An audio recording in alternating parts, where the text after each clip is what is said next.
რომელ ყველთან ყველაზე ხშირად? რა ნიშნავს? იშვიათ გამ რომელთან? მეორე პრემოვარი.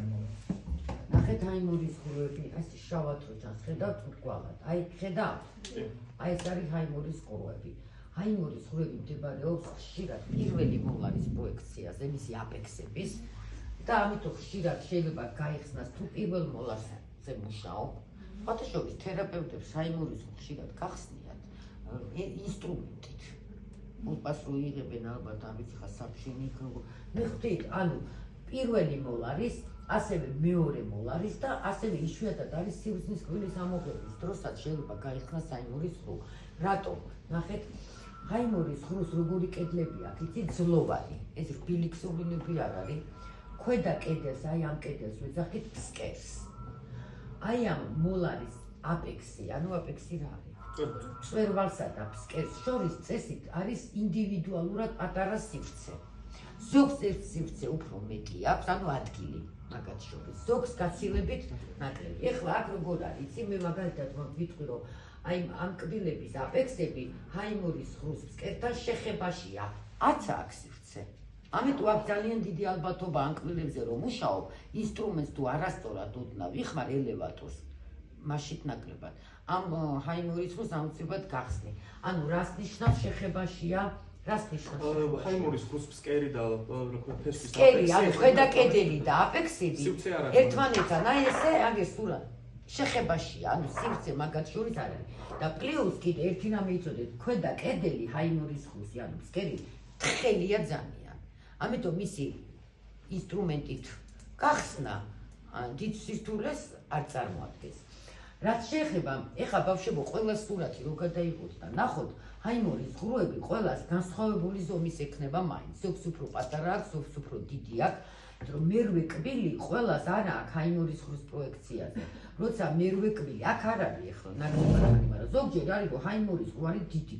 და მერვე კბილის ექსტრაქციის დროსაც შეიძლება ალბათობა იყოს მისი გახსნის. და მასეთ ჰაიმურის ყრუს ვეძახით პნევმატურს, ანუ დიდი ჰაიმურის ყრუა, ხო? გასაგებია, ხო? ეხლა რა შემთხვევაში გაიხსნება ჰაიმურის ყრუ?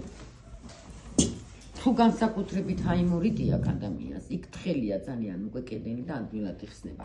მაგრამ თუ ხმარობთ უფრო ელევატორს არასწორად, გასაგებია, მაშინ ჰაიმურის ყრუს უფრო ძნელად გახსნი, მაგრამ აი ელევატორით შეიძლება არასწორად რომ მოიხმარ უფრო ღრმად გახსნა, ან ბორმანქანით. თქვათ ფესვებს ყოფთი რაღაცა და ნახე უფრო სიღრმეში შეხვედი და ეს კედელიც გახსენი. როგორ უნდა მიხვდეთ ჰაიმურის ყრუ რო გაიხსნა, ვთქვათ, ჯერდი სურათი უნდა გქონდეს, კბილს რო იღებ, ისედაც უნდა იცოდე. თუ მე ვნახე, რომ აქ დაბალი მდებარეობა, პაციენტს აუცილებლად გავაფრთხილებ. აი ეხლა აქეთაც გავაფრთხილებ. ჯანმრთელი ჰაიმურის ყრუები ჩანს ესე, შავია. ნახეთ, ეგ რას ნიშნავს? იცი, ატარებს კარგად რენტგენის სხივს.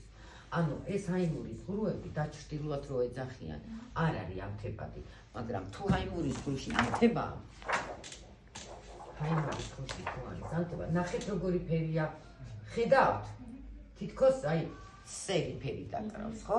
ანუ ჯანმრთელი ჰაიმურის ყრუ პირიქით როგორი ყოფილა? შავი. ნუ შავი კი არ მითხრათ, მე მინდა რომ თქვენ სურათზე მიხვდეთ. ანუ ესე, აი ჯანმრთელი ჰაიმურის ყრუ. ანუ არ არის ესეთი ფერის, როგორც ძვალი. და აი ანთებადი ჰაიმურის ყრუ. მიხვდით? უბრალოდ რომ მიხვდეთ სურათზე, არის ანთება თუ არა. ეხლა როდესაც ეჭვიგა გაიხსნა თუ არა, რამდენიმე ვარიანტია რომ მიხვდე ყრუ გაგიხსნა თუ არა. ერთი ადამიანს უნდა უთხრა რომ გაბეროს ლოყები, გაბერეთავა, გაბერეთ ხო ბერავთ ლოყებს. იმ ხარეს ლოყას ვერ გაბერავს. იმიტომ რომ გერმეტული აღარ არის ჰაიმურის ყრუ. ცხვირიდან შესული ჰაერი გამოდის პირში ჰაიმურიდან, პირით შესუნთქული ჰაერი გამოვა ცხვირში. ჰაიმურის ყრუ ცხვირთან არის კავშირში. ზედა შუა ქვედა გასავალი აქვს და ქვედა გასავლით. მიხვდით და ფსკერი რო აღარ არის გერმეტული, გაიხსნა. რაქნა ლოყას იქეთ ვერ ბერავს. ასევე ასევე კბილბუდიდან ამოღებული კბილი რო ამოიღეთ სისხლი ხო შონავს ცოტა ხანი და თუ ჰაიმური გახსნილია სისხლს მოყვება თითქოს ბუშტუკები აქვს ჰაერის წყალი როდოს ხო გინახიათ ბუშტუკები ხა ესე იგი ჩუქჩუქებს ბუშტუკებით მაგრამ გამოყვა რაღაც ესეთი ბუშტუკები ჩვეულებრივ ეს არ უნდა იყოს ანუ ეჭვი უნდა შეგეტანოს რომ ჰაიმურის ხუმარ გაგეხსნა ეს მე კიდე ერთი ლოყები ხოთა შორის ვერც დასტვენს, მაგრამ დასტვენა პაციენტს არ დაუწყე. მაგრამ ვერ ესე თუ მოიჭიროს. შემდეგ აი სითხეს თუ დალევს, ნებისმიერ სითხეს გადმოუვა ცხვირიდან. წყალია თუ კოკა-კოლა არ აქვს მნიშვნელობა თუ ღვინო, ანუ დალევს მოსდის იმ ხარეს ნესტოდან.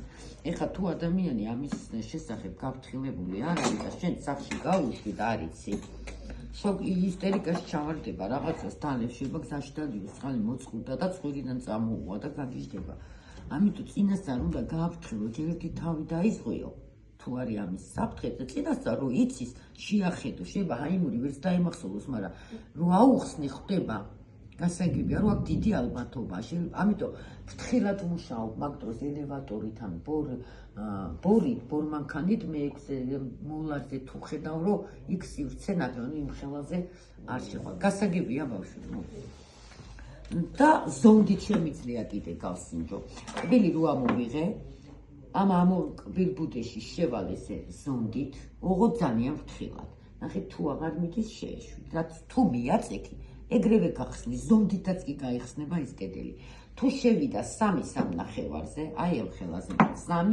3 სანტიმეტრი ანუ კბილბუდეში თუ შევიდა ესე იგი ეს უნდა ჰაიმურის რო გახსნილი ანუ შენ ჰაიმურში ხარ უკვე და არა კბილბუდეში ამითაც შეგვიძლია რა დავადგინოთ ოღონდ გეუბნებით რო შეხვალ ზონდით ფრთხილად ნელა შევდივარ არ ძალა არ უნდა და თუ აღარ მიდის გამოვალ და ნახავ თუ შევიდა სამნახევარზე აღარ უნდა ამას დიდი ფილოსოფია გავიგეთ